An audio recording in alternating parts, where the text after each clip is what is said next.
ba zai iya sufawa haka. Rabo in ya rantse hasada ba za ta yi aiki wa haka. Gaskiya dokin karfe kowa ya hau ba zai yi nadama wa haka. Duk karfin mulkin mutum kuce da shi bai na Allah wa haka. Ku bar agola da tinkaho ya tabbata ba za ya ci gado ba haka. Shugaba in mugu ne ni gare ba zan yi biyayya wa haka. Ina da tunani na da hankali ba zan shiga tarko ba haka. Ko kura ta rame karnaka ba sa mace raini ba haka. Gari in ba jama'a sarakuna ba sa iya mulki wa haka. Kashin gwiwar kura karnaka ba sa iya wawawa haka. Ku gayawa mai gammo duniya ba zai iya ɗaukawa haka.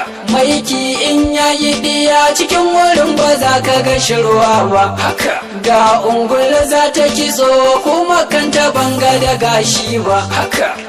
Duk nacin kurma wurin fada ba zai tari zaki ba haka. Munafurci dodo mai yi ba za ya ci riba ba haka. Mai ya haɗa bari da gada idan ba sharriwa haka.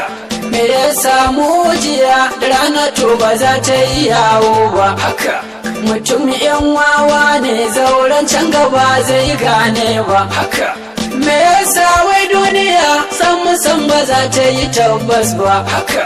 Ku sanarwa mai sirfe ba za ta iya sassafa dutse ba haka. Aikin guguwa ta ɗaukara da karmami ta gaba haka. Dan ba ta shiga rungu ba ta cici kusa dan mandawa ba haka. Yaya ina da uba na takama ba zan yi gadara ba haka.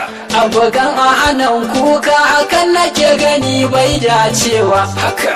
A kun san ɗan Hausa ba za ya yi kama da bagwarewa haka. Wa ya ce muku wai sata gidan barawa baran cecewa haka. Me yasa wai jama'a ba su fahimci ikon Allah wa haka. Kun san ɗan damusa ba za ya jura kallon raini wa haka. A kun kuturu kun san gare ba za